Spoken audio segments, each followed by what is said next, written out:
Medical units stand by. 30 seconds to contact.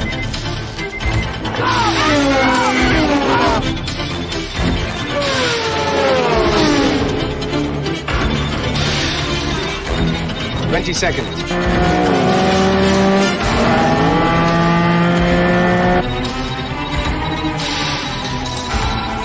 15.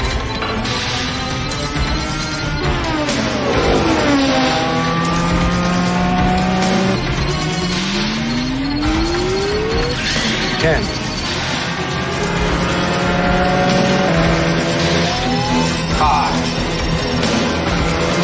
4.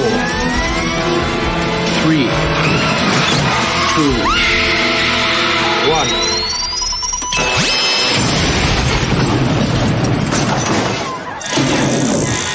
1. We got him. Let's go.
Good morning to all you comic book connoisseurs and art aficionados. Welcome to another episode of Morning Ink, where I just hang out and draw in the morning.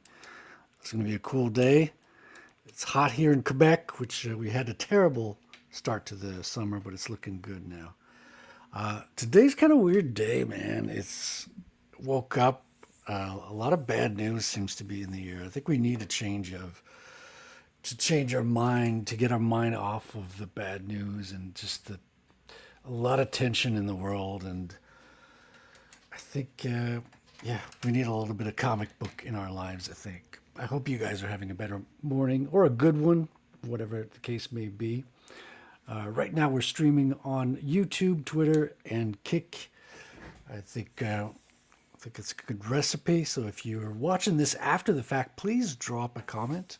It's one thing we rarely get is comments from people watching after the fact, so please do. And if you're here, say hello in the chat. Why don't you? I'm just going to get started on inking this piece I've been working on throughout the week. Pin up with Rattel and the Exoskeleton Generation 047, also known as GOAT. And a big baddie with an exoskeleton. We've seen those before, but this one's going to have a twist. He's going to have his own backstory. Very involved in the world building as well. Cats are up and fighting, which is a good sign that they're healthy. What have you guys been up to? How's everything going on your end? Hope everything's good. I woke up to see a post by Reckless Ben. I don't know if you guys have been following the Lego scandal, but Reckless Ben was served a lawsuit by email, which is freaking ironic, seeing as he could not serve the other party by email, was threatened to be shot for trying to serve his lawsuit. And the police kept putting him in jail while he was trying to serve his lawsuit. But the company seems like it's got two-tiered justice, right? They have no issue just dropping him an email and he counts as served. And now, well, he can't drop episode 3 of his Lego Epic. And yeah, people have been saying, hey, it's good. Bricks and Minifigs are trying to make headway and give the Legos back. I don't think any of that is actually happening. I think it's all PR, and they're going to put as many roadblocks as they can. They're trying to seize the Patreon, the GoFundMe, excuse me. There's a lot of crowdfunding services out there. Took me a while to get to the right one. So for those of you who don't know, a man by the name of Brian, his dad had a huge Lego collection, and the Bricks and Minifigs franchise, one of the franchisees, was selling his Lego collection on commission through a contract.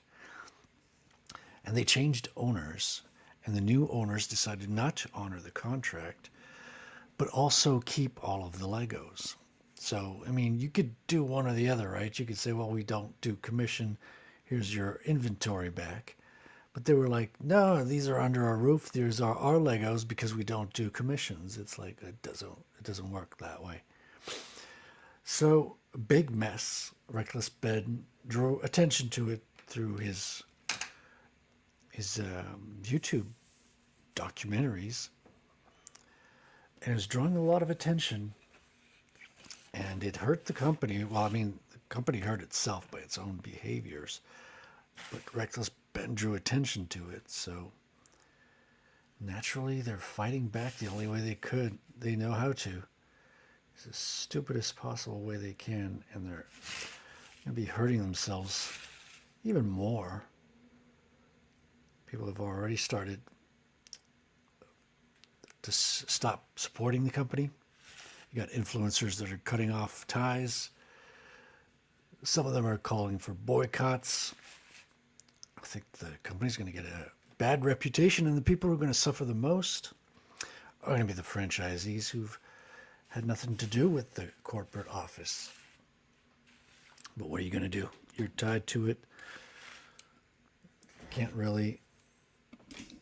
People are not going to want to support your company regardless if you're a franchisee. They have to send a message, and the only way they can send the message is through the front gate, I guess you could say.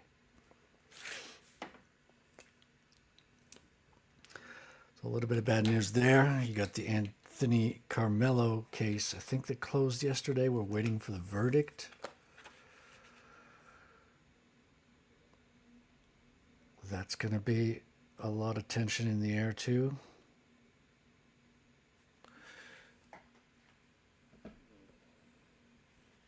People are expecting justice, but some people don't want justice. Some people just want their side to win. And they're going to react in the worst possible way. That's kind of expected now. It's we're living in hard times, I guess. There's a saying, hard times make strong men. I think the next generation, the kids growing up today, are not going to be pussies. Because they have it the worst, man. I think as a Gen Xer, we grew up in the best time to be a kid.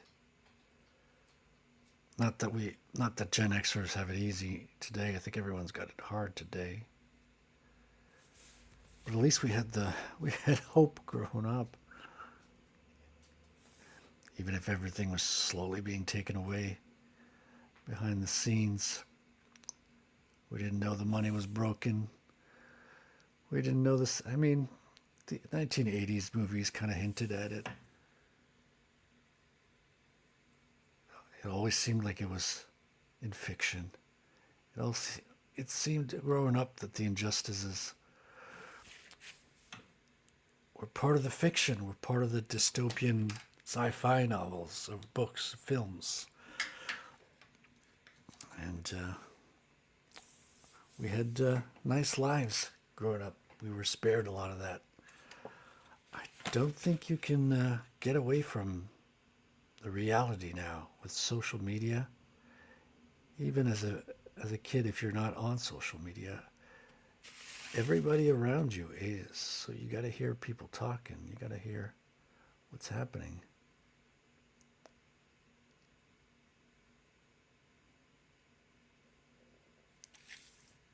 Which is why I think we need stories more than ever now. We need to hunker down and fix this. Kids deserve better.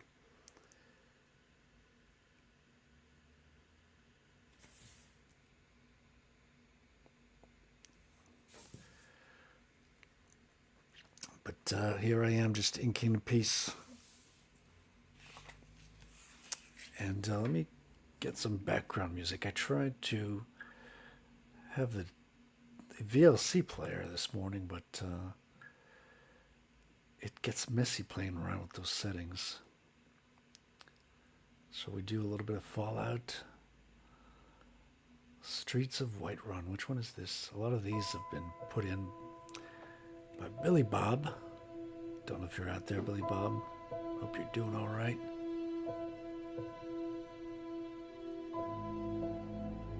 All right, well, let's get going. I hope you guys are working on something cool today. It's a pretty wonderful day outside. Just gotta get off the internet. Get a bit of sun while you can. Channeling my inner Bob Ross here, it seems.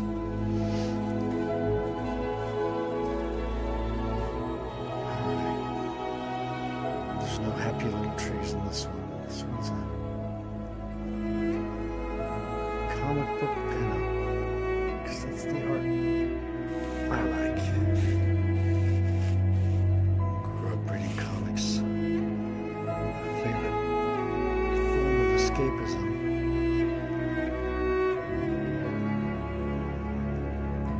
And I really love the medium, man. There's something about it.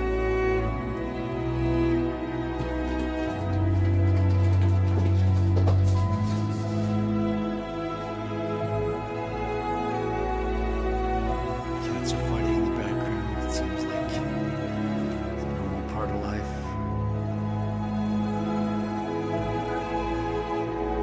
Probably hear them. Usually get escalated.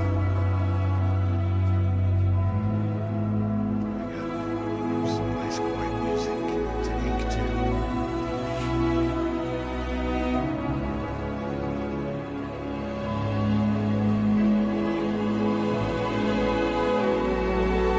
Did a stream on Saturday. And the stream got kicked offline. Streamed some copyrighted material. I mean, I streamed a lot of music. Most of it was fun. And the Under Pressure song by Queen and David Bowie. I believe that was the one that got us kicked off. I was gonna put some music today. It's not because I got kicked off that I'm not putting music. I just legit could not figure out the technical aspect this morning. While I was able to get it to work a couple of times before, something about it this morning just would not click.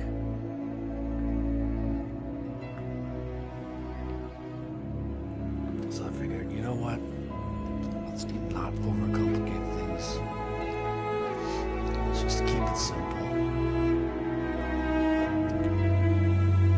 And get to inking. Just get a quiet little art stream going. There's a lot of drama in the world. And we're going to be talking about some of that drama tonight on Katie's show, the CG After Dark show. I think this is her final chapter, closing out a chapter tonight. I'll be moving on to other things soon, from what I understand. Could be wrong, but I'm not planning the show with Katie. I'm just sitting on the panel with Katie and Klippa. Katie's one of the best supporters of indie comics on the scene, promoting a lot of people. And she's been getting a lot of hate, which is heartbreaking in a way.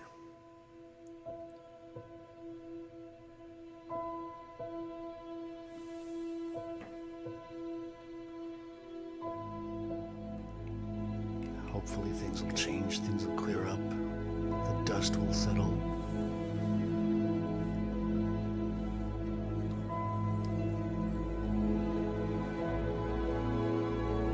It's hard to stay optimistic sometimes, you know.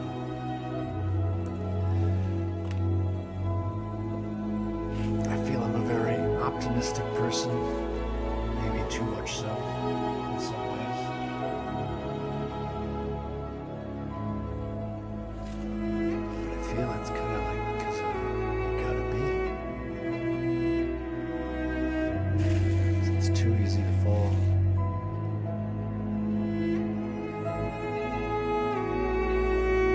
Into the dark side of things sometimes.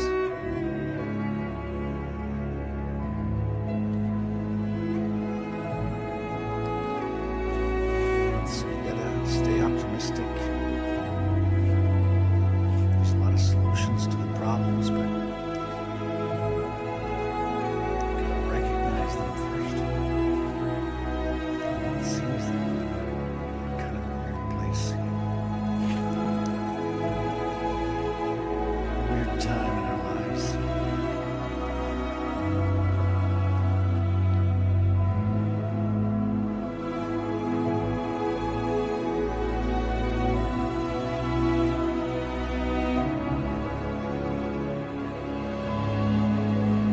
I was busy trying to make life just work.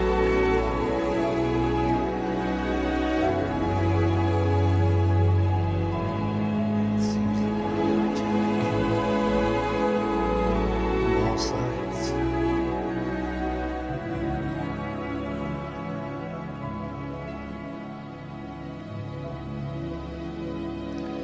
Sometimes there's some uplifting things that you see people waking up a little bit. Hey, we got Adam Weber. Good morning. Always the first. Surprises me how you do that. Thank you, man. Thank you. Trying to work on the shadows, as always. Give some volume, some lighting to the scene. Get the shadows on from the head, from the accessories. It's gonna fall on his leg as well. So I think that's gonna give a lot more volume to the piece. I hope you're having a good day, Adam. We're gonna have a show tonight. Proof of Comics. We got Danny. I don't know her last name by heart. Danny's working on the Veiled Legacy.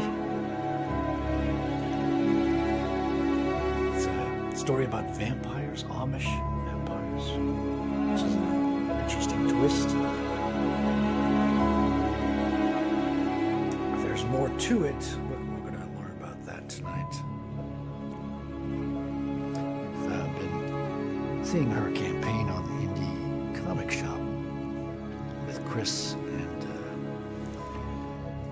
Aaron, of course, and Derek. Been looking through campaigns on FMC, and hers always kind of stands out. The art's really good. And Amish vampires, right? What's up with that? Kind of piques your curiosity. You kind of want to know what it's all about.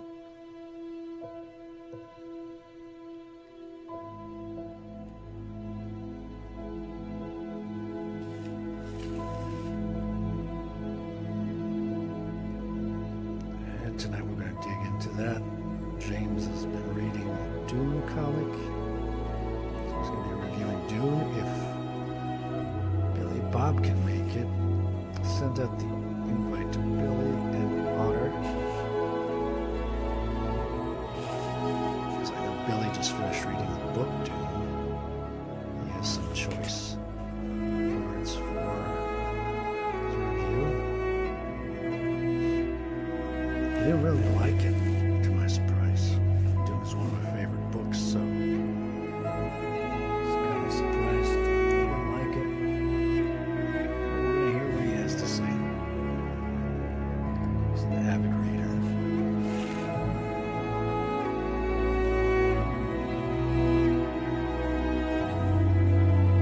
There's the background music. Weak to electricity.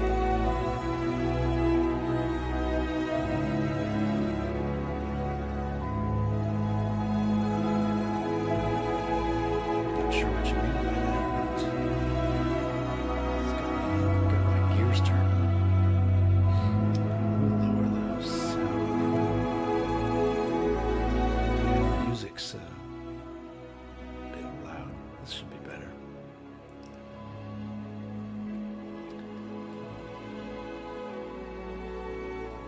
Oh, the Amish vampires.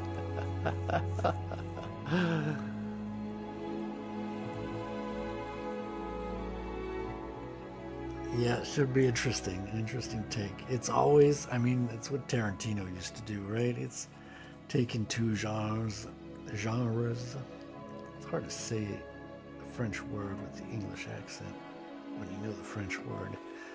So Quentin used to take two genres and just mash them up and make really interesting stories. And this feels a little bit like a mashup. Should be a lot of fun. It's the stuff we like. We like to be surprised. We like to laugh. And we need a lot of that today.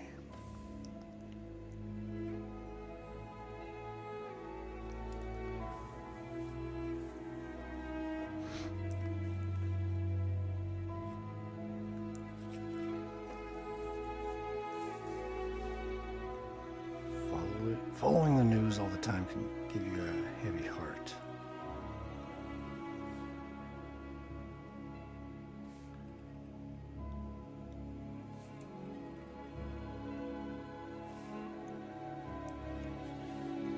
But it seems like our civic duty to know what's going on, know what's happening, not to avoid falling in the big pitfalls. The scams, the traps. It seems like it's another trap to just have your head filled with all the worries of the world all the time as well. I wonder if I'd be happier if I just read more comics and stepped away from the news a little bit. I'm behind on my reading and it's a bit of a shame.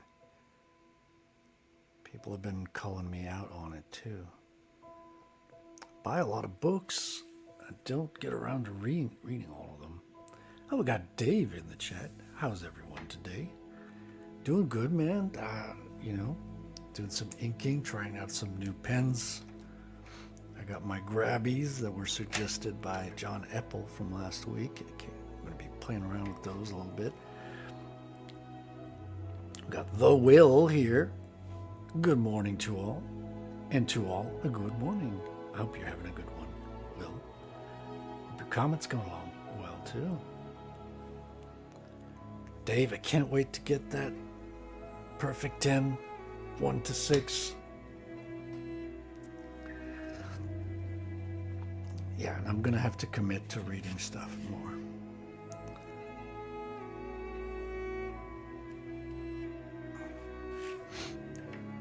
Seems the best way to do it is to schedule a review, especially if I'm doing a review with friends. And you got something to hold your feet to the fire.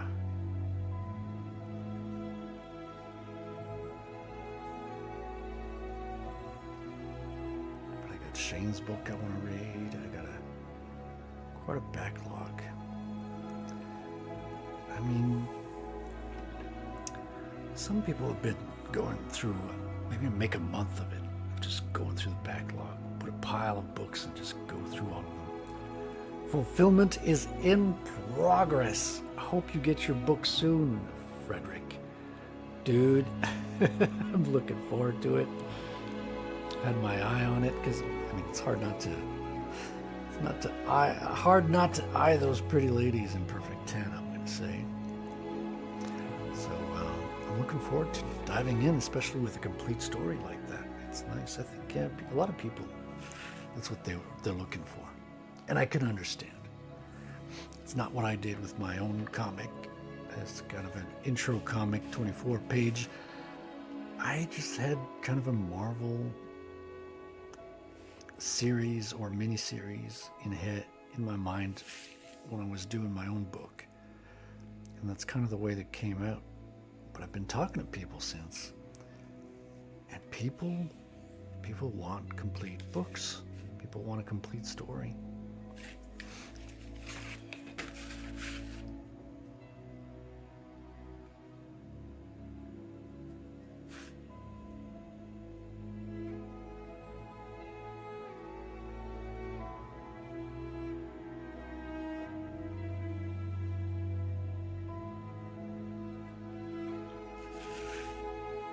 All right, gloves are pretty much done. Let me get those joints on the other side here.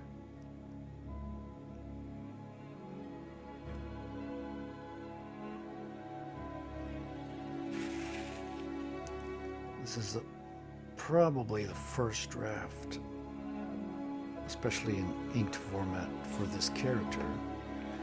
I'm thinking some things are going to change. Not everything's going to stay exactly like this, but it's going to be pretty close. I'm liking the general design. The idea of a horned helmet has always been there. Skull face is a little bit new.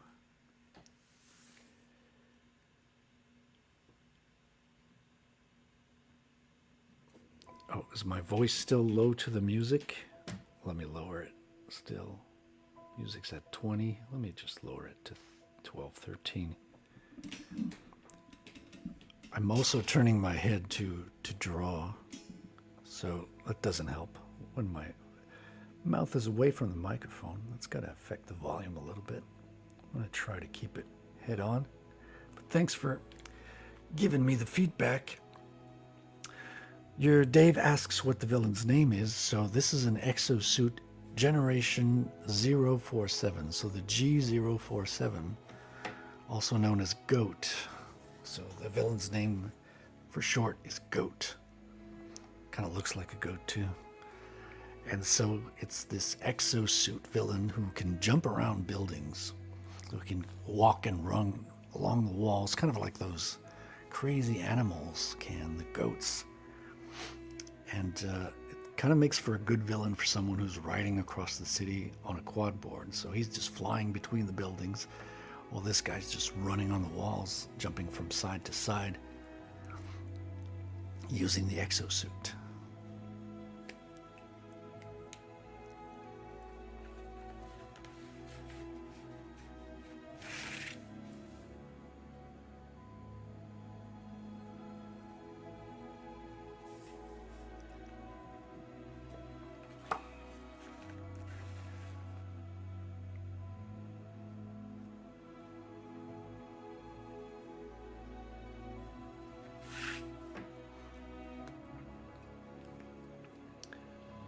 Are you shipping your own books through Europe, Dave, or are you using a distributor like Critical Blast? That's what I've been using. That's what I'm planning on using. Just crossing the border back and forth with Canada complicates things a little bit. So it makes sense to print it in the States and distribute it in the States, and whatever's left, I'll just get my hands on it here.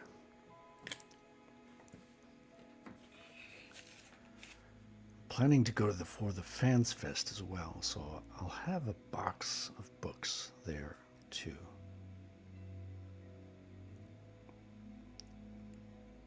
I gotta work on getting the trading cards done again. I had attempted to do them, but there was some issues with the cutting. Got refunded, but the refund's nice, but I still need the cards. So I'm going to have a look at that this week. Get everything back on track. The book is being printed through Pete Samedi and Alterna Comics.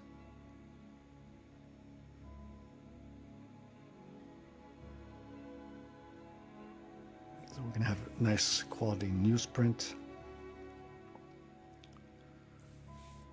with a bit thicker cover than the usual, with 4 different covers on this one.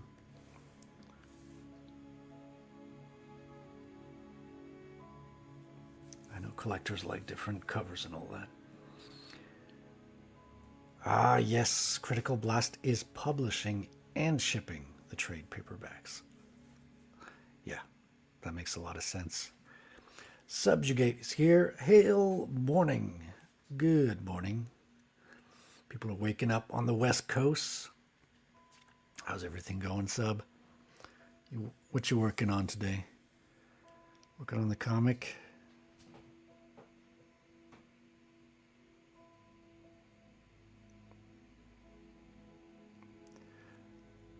I've been anticipating getting started on issue 2.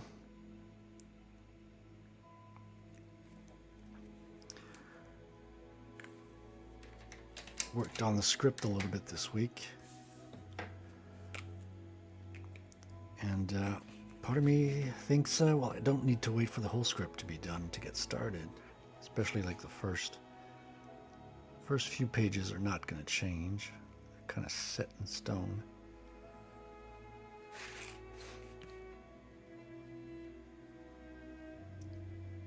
So it's almost like a countdown to getting started.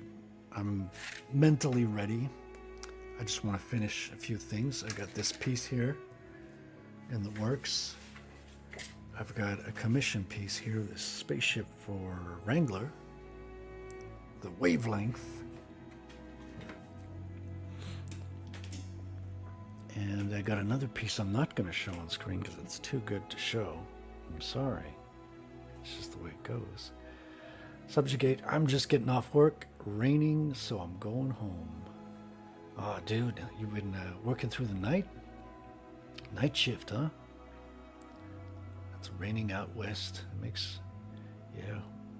We're in the same country, but we're probably farther apart than most Americans. Canada's a big, open country. Well, man, I hope you get some good rest. The rain can be soothing sometimes. It washes away the worries and the pains of the world.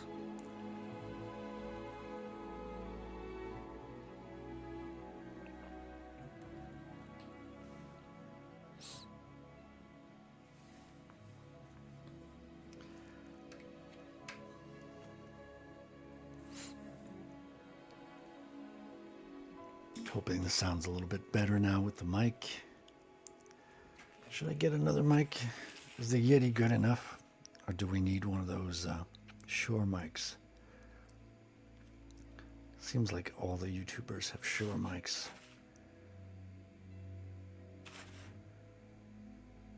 I need to talk to an audio engineer.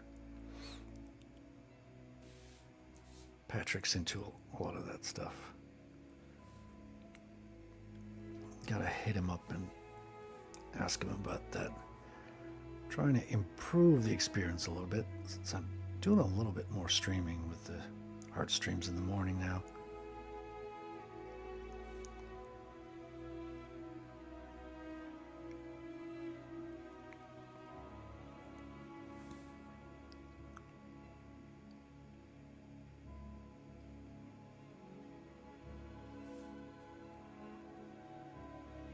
When I can get up out of bed,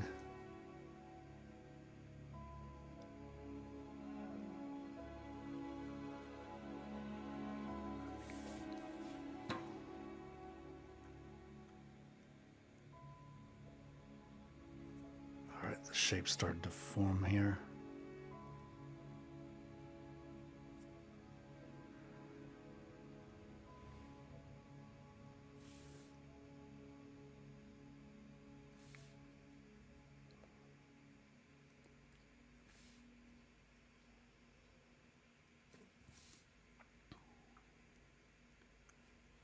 Got to get all those little bumps in the horns, makes it look more organic, even though these might be actually synthetic. It's an exosuit after all. These are not real goat horns. But damn, that little texture there, the shapes, makes it feel real, it gives it a lot more weight, I find.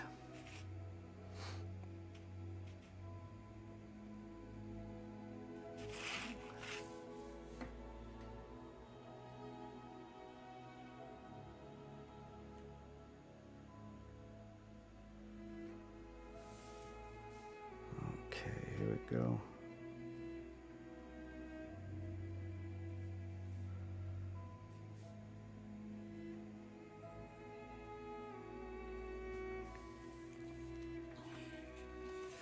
It's weird drawing your own comics too. It has something about it where drawing takes a long time, so the script has some time to change too. While you're drawing it, it seems like your brain, your gears are turning, and you're getting into your character's head with every scene too. Oh, hold on.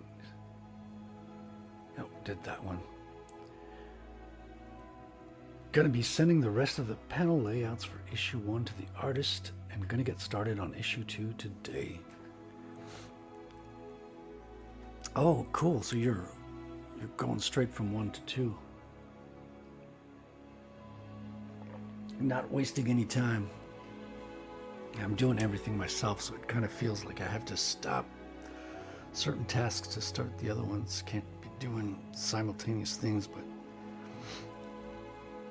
it's you writer creators have a different it's a different job a little bit. I kind of admire you in a way.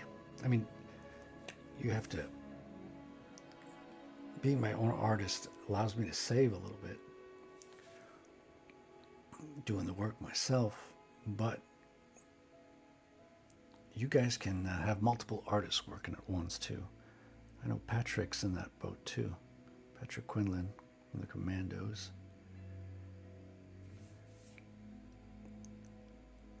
Dave's starting a new series too. I mean, closing out Perfect 10. And last time we talked, he was telling me he had a new series that he wanted to get going too.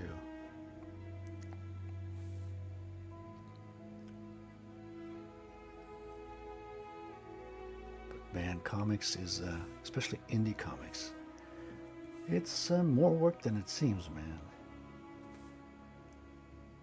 Not to whine and bitch about it, but I think it's not obvious from the outside. It's easier to say, hey, I want to start a comic than to finish it. Many have tried and failed. Yup.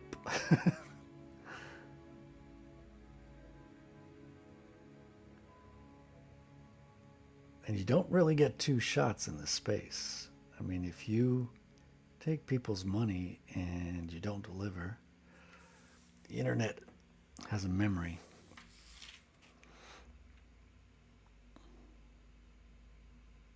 I mean, you can make mistakes. People are tolerant on mistakes. We'll point them out. We'll know about it. But I think the worst is not delivering, not coming through. And I don't want to pile on and hate either, because I know that life can slap you across the face sometimes This project I've tried in the past that have failed, not gotten off the ground. Hadn't taken people's money or anything at that time, but still felt really bad I couldn't fulfill on the promise. Oh, we got Wrangler in the house. A whole lot of hola, listening while driving. Well, cool, man. Nice to have you here with us. I'm just doing a chill morning stream. No music, no radio background today. Couldn't get the technical side working. Plus, it crashed our Saturday stream, but I got rid of the song that's causing issues. I'll figure it out again. Billy Bob is having a crash out. He says. I'm still waiting on Merkmaid. Lol. Yeah, right? We interviewed him, I think, last year. And it was already kind of a year late. It's like, what is going on, guys? Get it out. Get it out. No, not that. Comics. Get your minds out of the gutters. We got Bat Sauce. Beep, beep. What's up, Bat Sauce? You working on a comic? Last time we talked, you were working on a comic.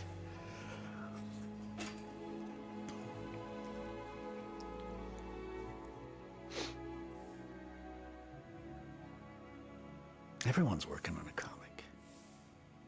It seems sometimes.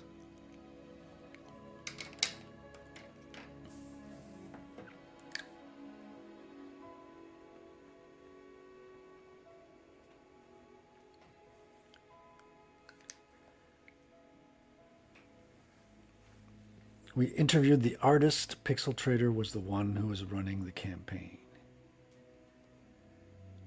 Yeah, I remember that. Batsa says, it's coming very soon. Fully inked. Okay. Is it black and white or color? A lot of people do color, but black and white? Dude, there's no shame in doing something black and white. It can even look better sometimes. It's crazy. And it's cheaper, and it's faster. And, dude, if your name is Frank Miller, why put colors on something so beautiful like Sin City?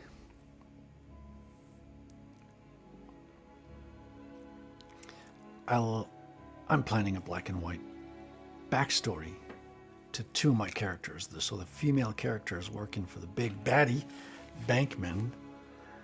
So the Russian Razum, the girl with the butterflies, and the Black Medusa chick. I'm writing a little piece that's a combined book of their background stories, and that one is meant to be in black and white. It's kind of the whole point.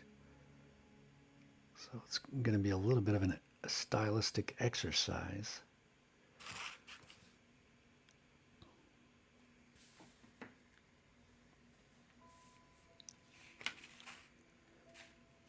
So it should be fun. Bat Sauce says, it's colored, but only halfway. Yes, some stories should stay in black and white. Yeah, no, for sure. For sure. I mean, we were talking about that very question with the Will when he came on with Nick Axe a couple of weeks ago. His stuff would look good in black and white too. I decided to go with color with Rattel. I'm like, this is a kind of a mainstream book. I mean, mainstream in concept. It's not like I have access to any mainstream marketing or distribution. But it's geared toward kids a little bit. It's colorful, very colorful. I mean, Rattel's super colorful of a book. Colors done by Ross the Red. Incredibly talented colorist. So I'm super proud of the work that he's done. I wouldn't go back, wouldn't have it any other way. But I do want to flex my black and white muscles a little bit with that backstory book that I'm calling Doll Parts for a very specific reason in the book, which is not going to be obvious until you read it. But there you have it.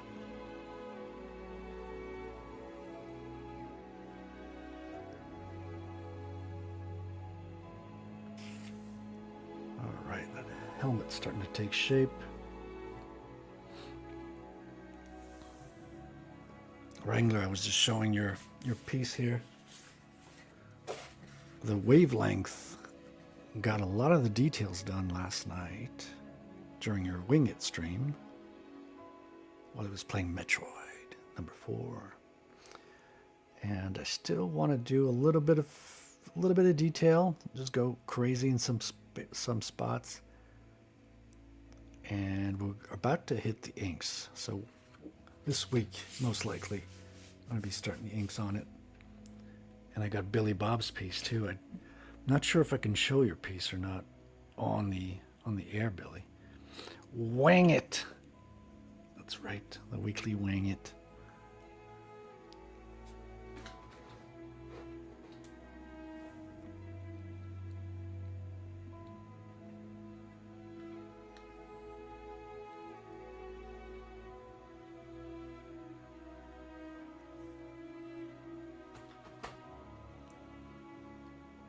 No show. Right, won't be showing it on the show. Gorgeous. I'm glad you like it, man. Yeah, I'm pretty happy where it's going now. I sculpted the shape a lot in the beginning, transitioning from kind of those blueprints to a 3D, to a perspective version of it. It was a bit of a challenge, but dude, we got it now. Yeah, it's gonna look frickin' cool when it's done. All right, let me get some of those deep shadows here on the goat. These really make him pop.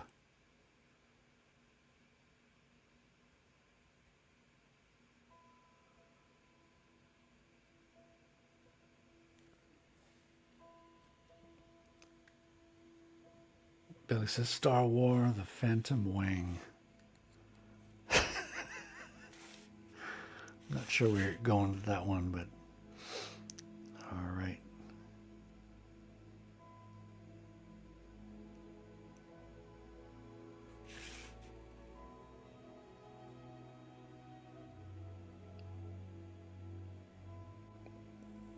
You guys might have not seen the bridge since last time. I've added that yesterday. Damn, bridges have got a lot of lines on it. I'm gonna try to use a scratchy technique to ink it up. Kind of look like it's gonna be inked with a ballpoint pen in a way. Kind of thinking of Mark Silvestri's latest inking style. Silvestri has a unique technique of, I'm told, grabbing whatever is closest and inking with that.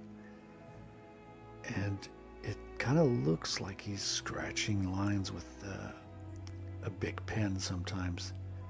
But I say that in the best possible way because it looks freaking cool. Silvestri's my favorite artist, by the way. And I think for the bridge, that's going to be a good technique.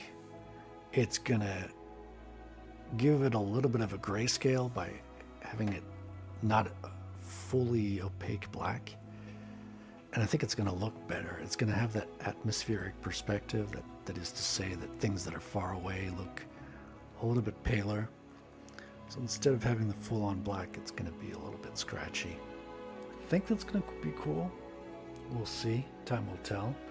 Star Wars Attack on the Wings. Star Wars Revenge of the Wing. Star Wars A New Wing. The Wing Strikes Back. Return of the Wing. Didn't you already say? Oh, there's Attack of the Wing. Okay. They're titles for Star Wars whenever Disney remakes them. I don't think they have the budget to make any movies anymore. Look how disastrous. Even The Mandalorian, I think, was below expectation, and it had a low budget. Like, it's basically a TV show that they sent to the theaters. And I think it underperformed. I don't care about Disney anymore, so I'm not following it. But I didn't hear any accolades. I saw one review which basically said it was a kids show. It was like, it's mostly for kids to be watching Baby Yoda, and then it's still a long run time for kids to be sitting through. Usually you want kids movies to be about what, 60 to 90 minutes max, I guess. But apparently it's like 3 shows of The Mandalorian kind of stuck together, and not even the best ones. So who knows?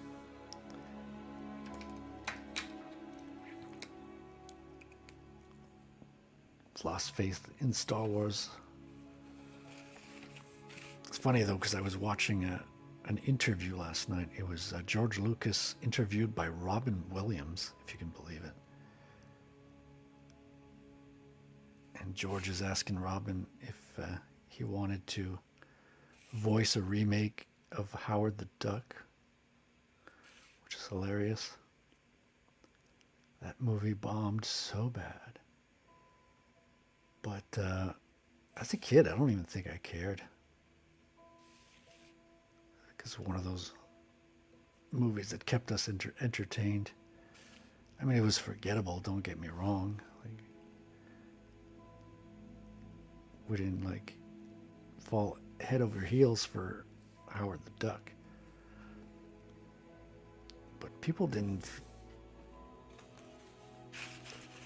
react to bad movies the same way they do now. Seems people get really upset now if a movie's bad. My goodness.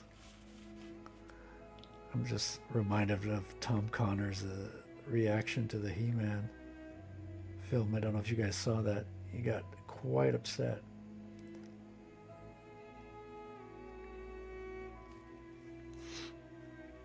And most everybody else is saying it's good. Like, Aaron says it's good. We'll get his take probably tomorrow on it. I think I haven't watched any reviews. Again, I'm not super interested in He-Man these days. Loved it growing up, though. Toys were some of the best toys. But I was like 5 years old or something when I started collecting He-Man. I was really young. So I don't have the same kind of attachment or affinity as I do with other stuff like Star Wars I used to have. G.I. Joe, Transformers. That I think those were more in the formative years. But I will say He-Man had the coolest comics. The toys came out with the comics. And they were badass, dude. And the comics were better than the actual TV show. They had to do a lot of compromises on the TV show, turning him into a weird Adam character, whereas in the comics there was no such thing. He was just He-Man. Didn't need to transform. He already had the power.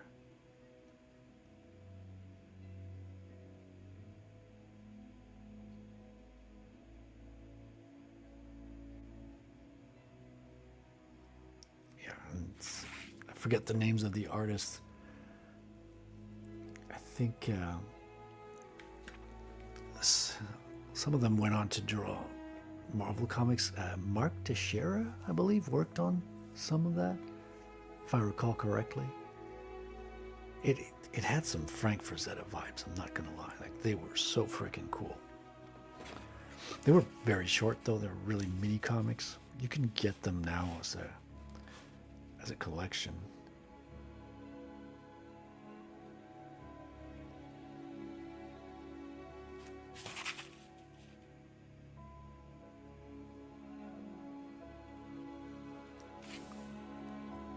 They remade all the toys during a few years back.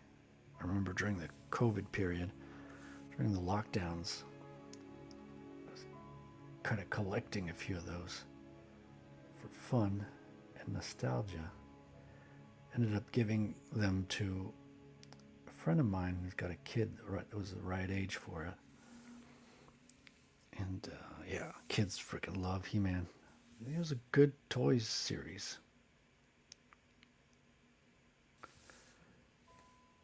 And one of the things I always thought was cool, even back then, still do today, is the fact that the Castle Grayskull didn't belong to the good guys or the bad guys in any canon. It was kind of set up as a concept where both were fighting over it, and whoever had control of it had control of it. It's kind of left up to the kids playing on whoever had the upper hand, I guess.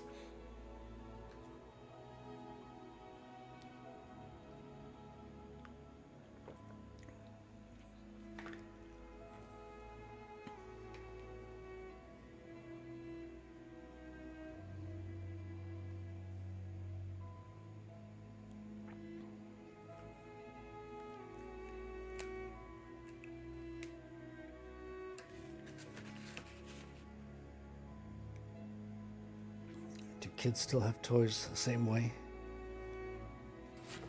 Seems things have changed a lot. There's a lot more video games now.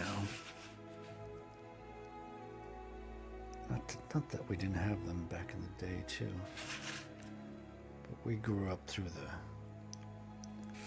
stone age of video games, man. Atari games, you had to have a lot of imagination.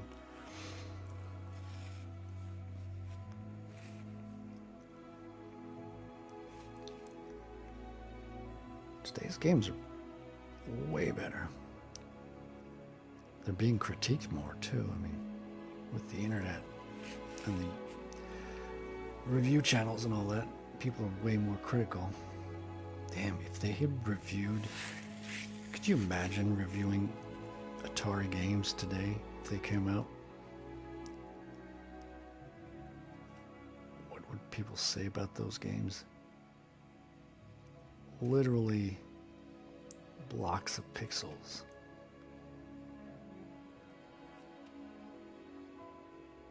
And crunch noises.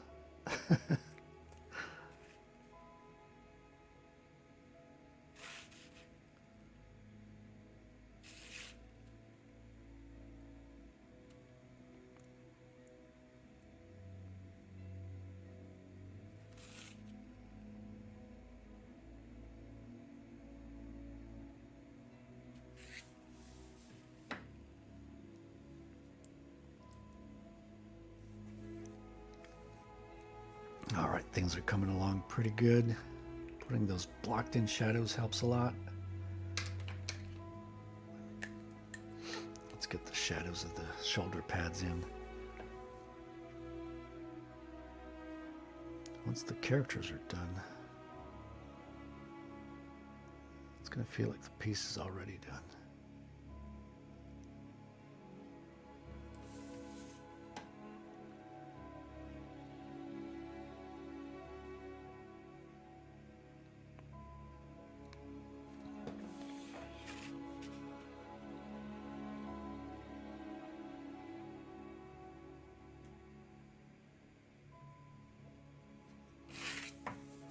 Bridge shouldn't take too long. It's a bit of a headache, but just a lot of lines. Man, those. I was just looking at the references. This is a real bridge in Montreal. Trying to draw a realistic bridge, there's so many lines to draw. But in comics, you're looking more to get the shape, the idea on the page.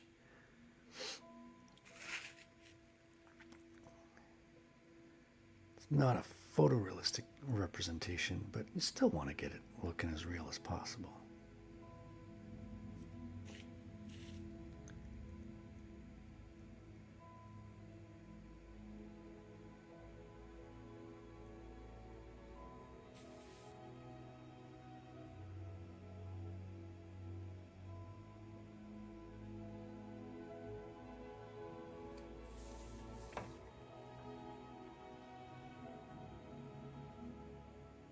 The story takes place in a set location, and so you kind of want to feel it. You want to recognize it. You want to know. Just like Spider-Man set in New York, Superman in Metropolis. Although Metropolis, you can make it up as you go along. Though they did have a few set pieces like the Daily Bugle. Of course, the best city has got to be Gotham, right? Gotham's got to be the best one. I think Tim Burton had a field day imagining Gotham. It might have been a nightmare too with the first one, the first film. I think they were pretty restricted in bringing that city to life. Although in the second Batman Returns,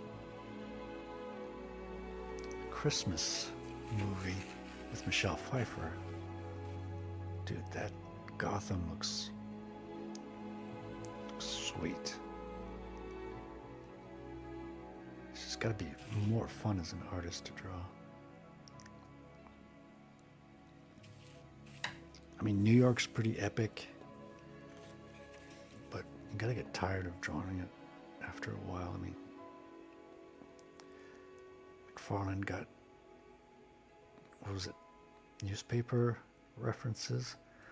Sometimes he'd paste in copies of photos from the newspaper, things like that,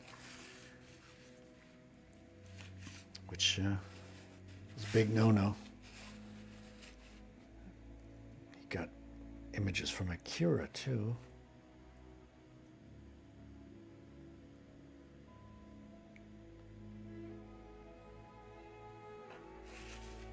And I have a hard time blaming them, considering these guys were pushing out books every freaking month. And it's not like he was lazy with the webbing and with the characters and all that. So can't say I blame him too much for wanting to get those backgrounds done.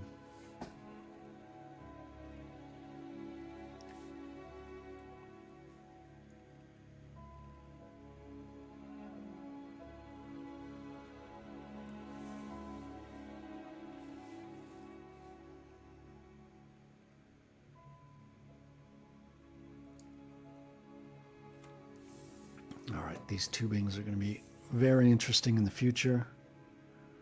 It's going to give us a lot of line work, a lot of motion.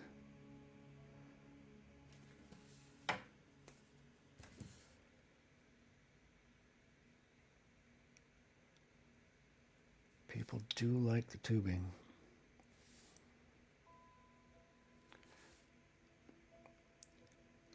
For some reason, I'm thinking back to Omega Red. Do you guys remember the villain? I think it was Jim Lee who designed him. He's got these kind of tentacle things coming out of his wrists.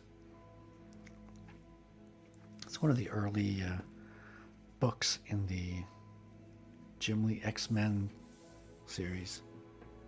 Book 4, book 5. Omega Red. That was one that really caught my attention as a kid too.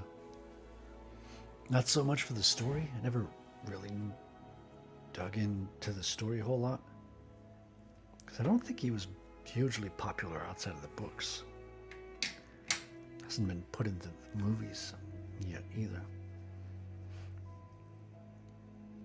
Oh, this is going to be interesting. I'm going to be doing the chrome tubing here in the shadows. And this is a good opportunity to test out that that whiteout pen that John Epple recommended, which turns out is a fantastic pen. Kind of does everything, short thin lines as well as the big fat ones, and it doesn't like overflow either, which is a big problem with the other pens I've had so far.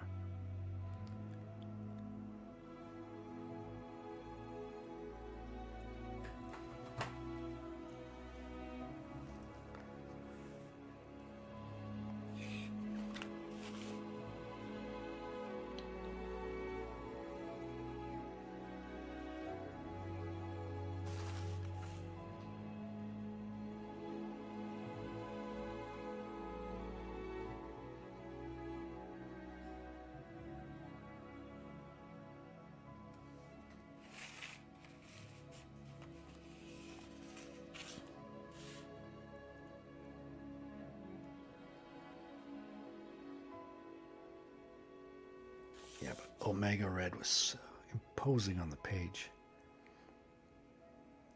Those like large tentacle tubes. It's a really interesting villain to draw.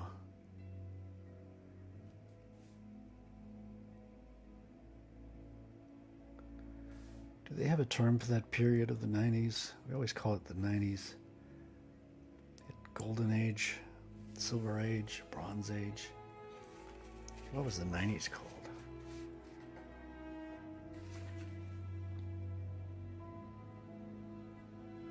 Like, to me, the 90s had the best art. It was kind of hit and miss with the stories sometimes, especially with all the gimmicky crossovers. But did that art look freaking great?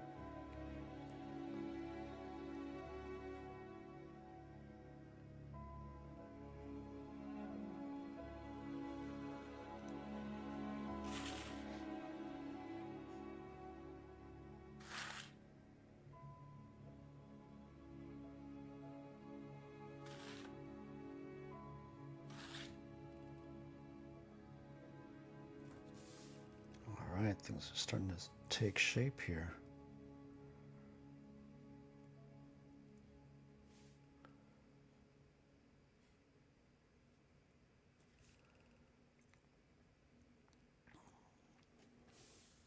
Don't know if I'm going to keep the same exact costume for this character, or whether I'm going to add more greebling to it, a little bit more techno details.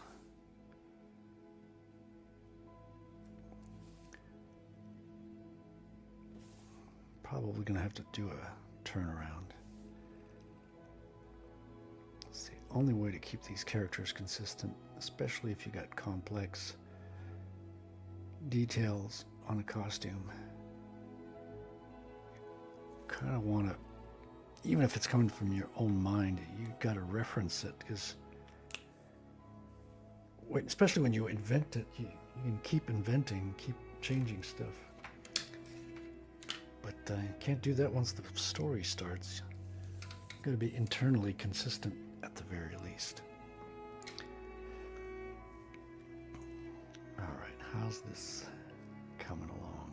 Got 2 tubings left. Oh yes, I wanted to do the chrome thing. I want to try the whiteout on the chrome pieces to kind of give it some light reflections over the shadow that's being produced here.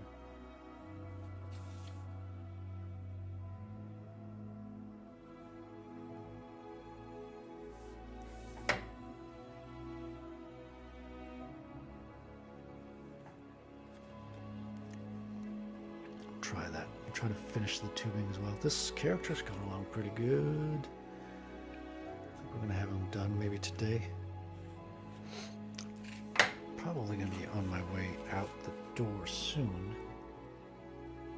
I want to go do some work at the coffee shop. Some of that being working on the script for issue 2.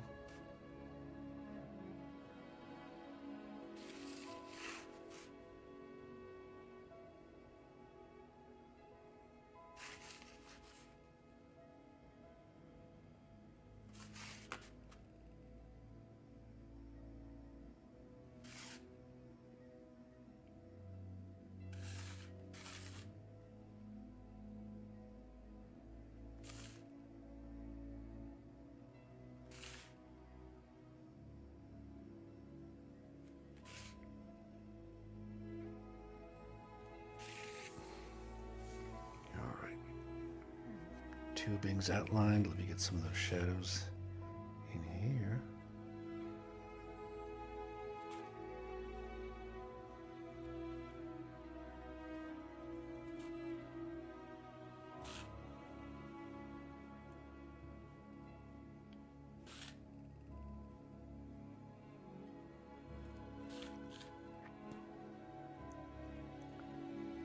Shadow changes side as the tubing twists and turns. Here we go. A little bit of some scratchy lines here. There's some lines that overlap. I'm going to come in and fix those after the fact. As they turn, the shadow forms on the other side, giving us an interesting looking tubing. These are pneumatic tubes, of course, meant to help the exosuit give it extra strength, pumping power. And it's got to be a weak point on the character too, right? You know that's what his enemies are going to strike first. Hopefully he has some good shielding. Right?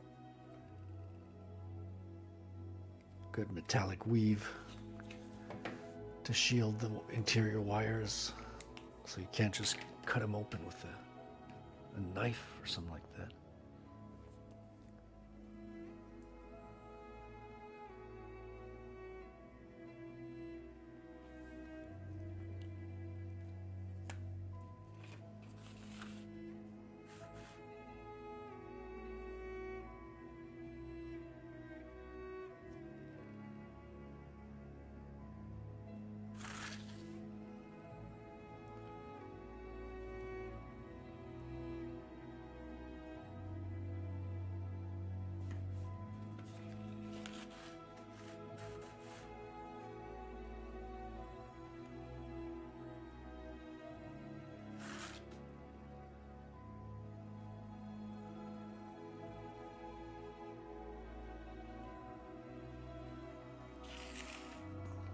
Got some good lines here under the shadows.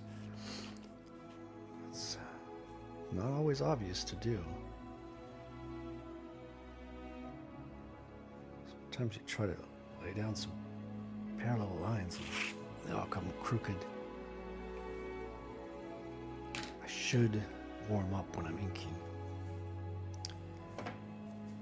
Bad habit to just jump into it.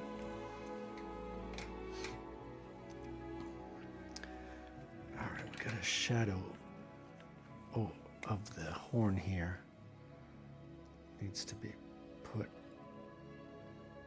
on the piece there. And we're going to come in with this hatching like this, parallel lines, or should I make it just pure black? Might as well just go all in pure black. I think it's going to be more striking.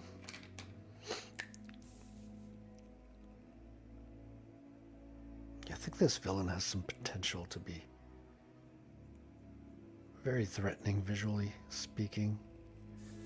I could see a 90s McFarlane drawing him and he'd be like one of the most badass characters in the book.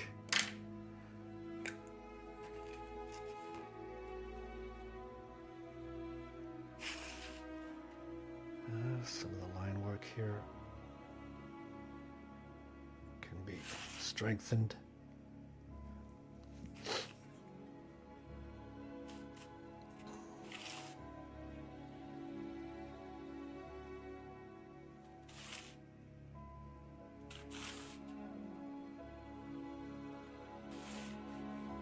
Got a stronger shadow on this side.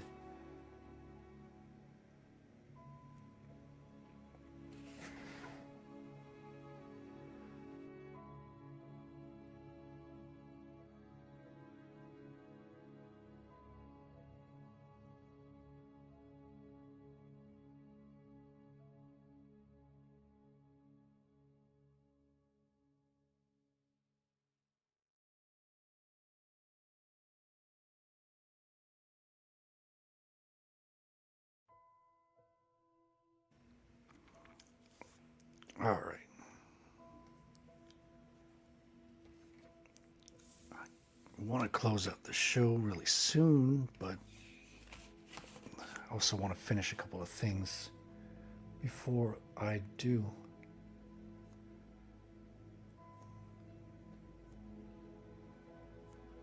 Kind of in the flow right now. Good place to be.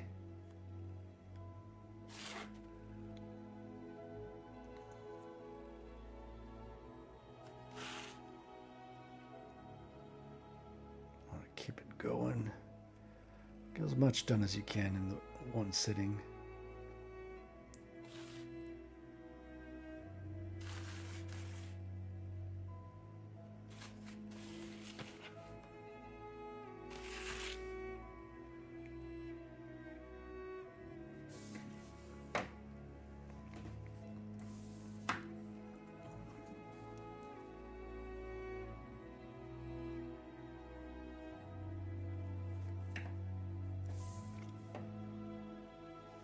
But we're not going to be doing it all today.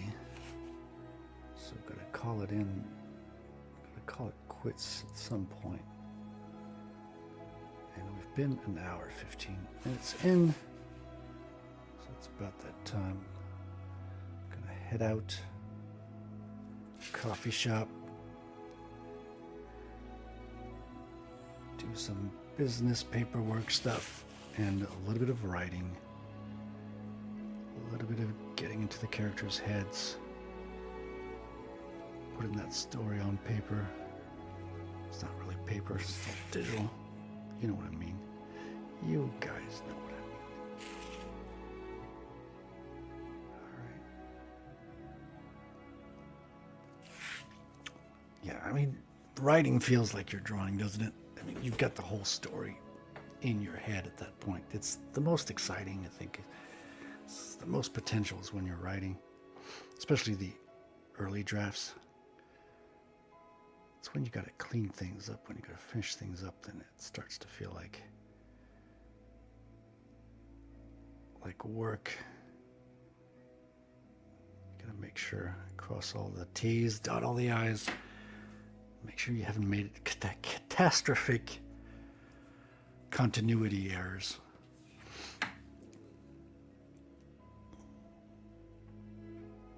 Never do that.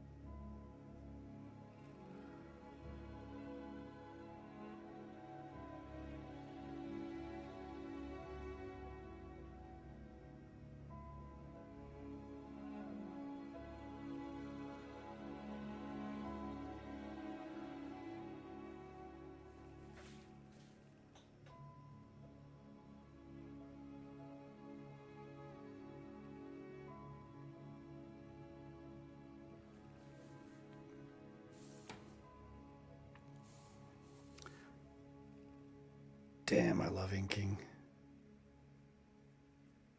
Used to hate it when I was just learning the pencil. Used to dread inking. You make these most beautiful pencil pages, and then you just ruin it all with your inking. But if you practice, you get good at it, it actually makes it look better. Inking is actually it's just the continuity of penciling. It's just it's the lines that stay, so it is the real drawing. In a way, from a certain point of view.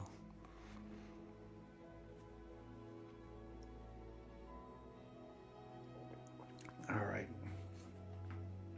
Let me try to get a little bit of whiteout on here.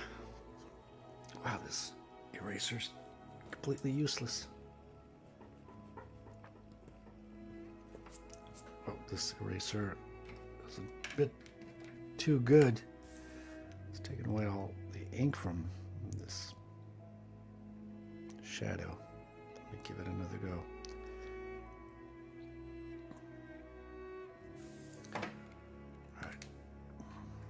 I'd usually do this later, but I wanted to try it out. These are the new pens John recommended. And for making the kind of the highlight of these chrome tubes, like you can just go and draw your lines without worrying too much about it. And then you can go back and do the whiteout portion for the highlight on the top of the chrome. I don't have too many examples to do on this one, but damn, these work perfectly. I'm loving these pens. Grabby pens. Thanks, John Epple, for the recommendation. All right, folks, I'm going to call it a morning. Thank you for tuning in to Morning Ink, where we just chill out and start off the day with some inking and drawing and all that good stuff. I hope your books are coming along fine. I hope you're enjoying the work. I'm going to leave you, as always, with our good old Sabrina. I'll catch you later. Check out tonight on Proof of Comics. We got a special guest, Danny. She's going to be talking about her Amish vampires in the Veiled Legacy series. So we're going to be looking at her Fund My Comic page, getting to know her a little bit and figuring out what do Amish vampires really do. Check it out tonight. See ya.